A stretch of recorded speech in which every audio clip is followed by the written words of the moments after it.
Campaign 2018 is sponsored by Wisconsin Hospital Association, Wisconsin Counties Association, Wisconsin Realtors Association, Marshfield Clinic Health System, and Campaign 2018 partner Milwaukee Journal Sentinel.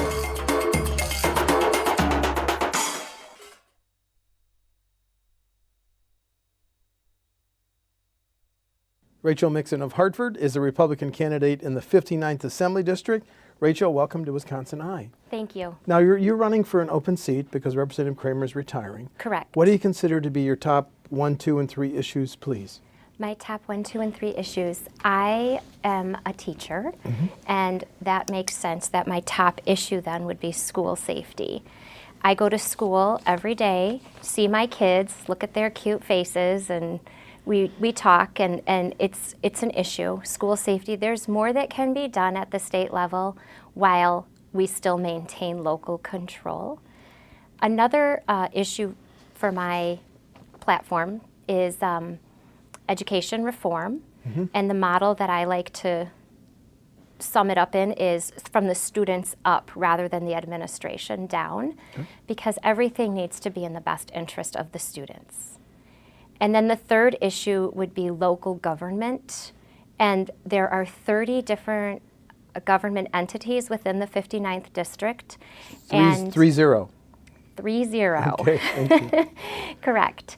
And within those every community has different needs, and my experience with my own local government has taught me that there are things the state can do as well there to ease the burdens on local municipalities. Now, your local government, you're now an alder for Hartford. Correct.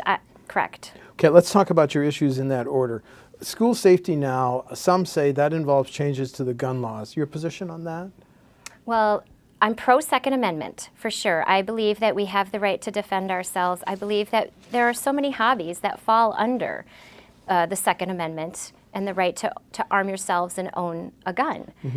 In a school setting, it's a little bit different. First of all, you're dealing with students who are not adults, number one.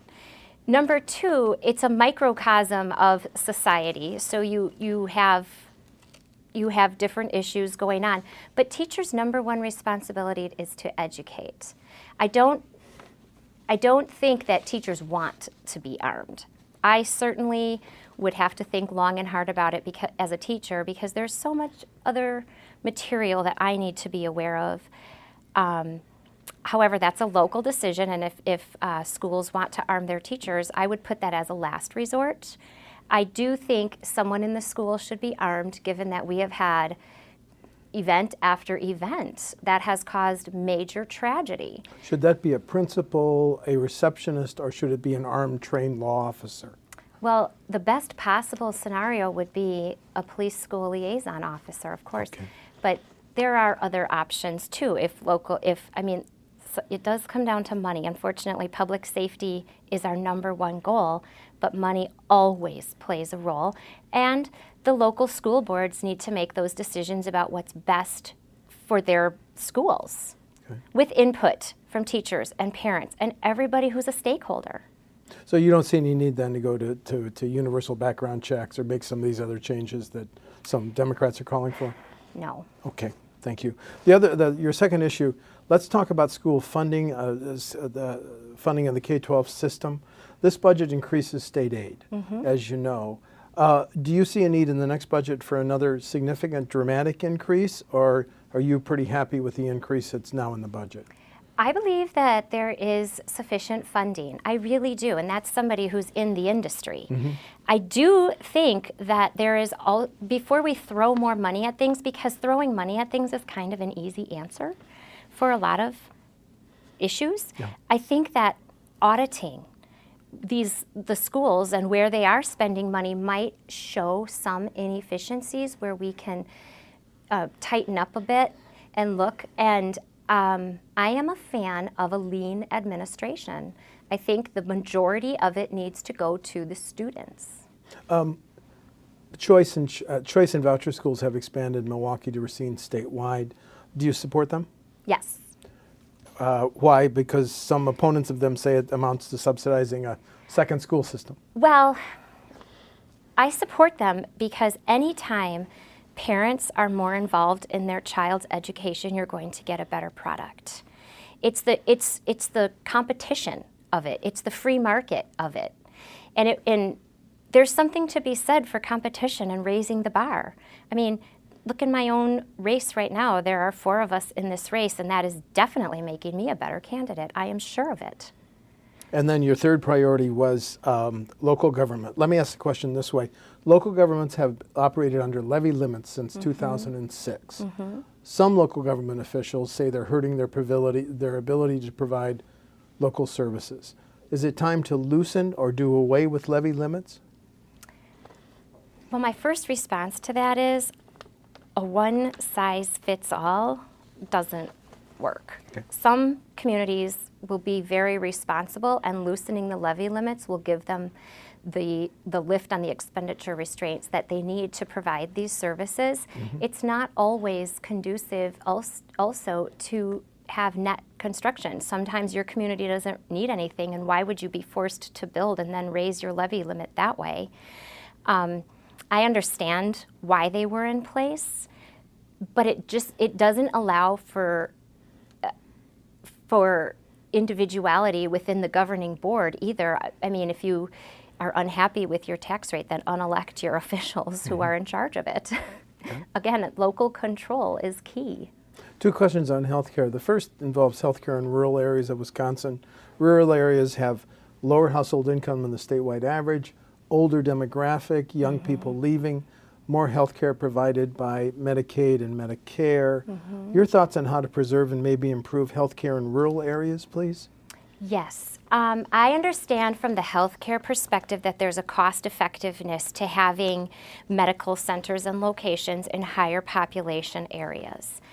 I also understand that people choose to live in rural areas for the peace of it and the quietness. And when you make that decision, one is usually willing to travel. However, access to that care can be improved. I think whether it's having a clinic there that a doctor goes to once or twice a week to make it easier for the aging population, but it's a cost-effective way to keep that in larger population centers. Does the state government have a role in helping recruit and retain healthcare providers like physicians, nurses, and other medical specialists? Well, in terms of education and providing options and making sure people know what the options are, yes, in providing those opportunities, because we have an education system under the UW system, which is tied to the government. So that way, knowing what the options are and providing the opportunities, I mean, it just all goes back to education. When you educate people about what is out there and the expectations and what the needs are, you're going to have people come to fill the needs. The impasse, the gridlock in the Capitol on highway funding and bridge repair funding, generally talked about raising the gas tax, raising the registration fee, and tolling. Your positions on any and all of those 3?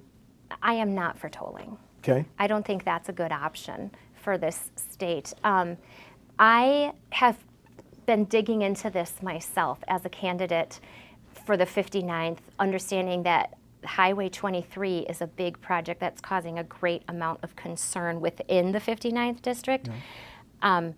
So I have consulted other legislators on this matter.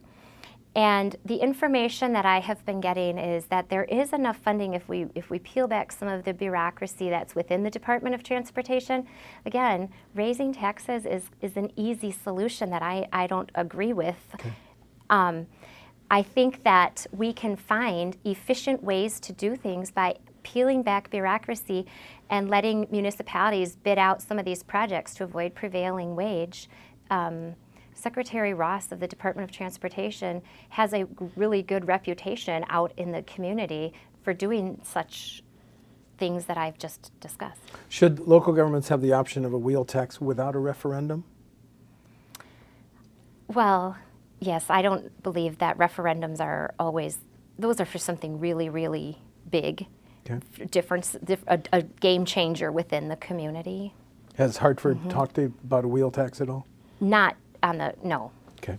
UW system funding, we're in the 6th year of a tuition freeze for resident undergrads. Should that be extended to the 7th and 8th year?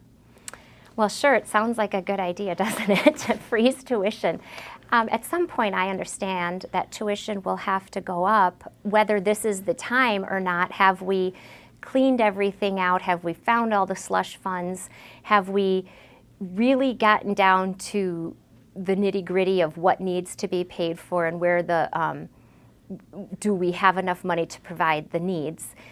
I also understand that while the tuition has been frozen, we haven't frozen a state budget and held ourselves to the same standard, which I think would be a very good show of use of our resources. But the fees with the UW system have gone up considerably, not maybe due to the tuition freeze, but they have gone up. So I don't know that freezing the tuition is continuously is going to do what we want it to do when the fees are rising and the students are paying exceptional costs that way. A big item in the next state budget will be prison funding. And the prisons in Waupun and Green Bay were built in the 19th century, in the 1800s. We're going to close the 2 juvenile prisons. Do we need a new state prison? I think that we need to have a facility that takes care of the needs of the community. If somebody is committing crimes, then he or she ought not to be part of society. We have to make sure that what we do with our corrections system is just to society. Okay. Would you have voted for the Foxconn tax breaks, tax incentives? I would have, yes. Why? I believe that this opportunity, a risk that it is a unique opportunity for Wisconsin to really lead the way in technology and bringing in jobs. The incentives that are out there are based on production.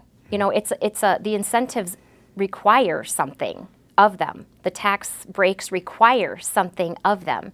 So while it was a risk, I think that it was also a great opportunity. Your position on both medical marijuana and legalizing recreational marijuana? Okay, I can tell you I don't want to legalize recreational marijuana. Medical marijuana, under the restraints that it's under, if there's no other option, I can understand why people would use that. It probably provides relief in a way that other drugs have not been able to. I just think we need to be especially careful when we're opening up bringing a drugs in when we already have a drug epidemic in our state. We've passed a number of bills called the HOPE agenda, dealing with the opioid, heroin, methamphetamine epidemics. Thoughts on next steps to fight those epidemics? Well, I'm going to go back to what I always say, making sure we have the education out there about the dangers of the drugs. And I think that our law enforcement and our teachers, our communities are aware of the problem. I mean, that's why we're discussing it. We are educating people on the seriousness of it. So the next step after that is treatment and what kinds of treatments really work. And again, educating them after treatment, and then deterrence and what kinds of deterrents can we put in place to really get rid of this, because it is so serious. It's just terrible. From your campaign website, I know you're very worried about your Republican Party. I want to ask you about one statement on your website. I do not want to allow this party to fall into the abyss. The abyss. The abyss. Well, there's divisiveness in politics. Okay. And I really think that working together, we can do more rather than dividing ourselves.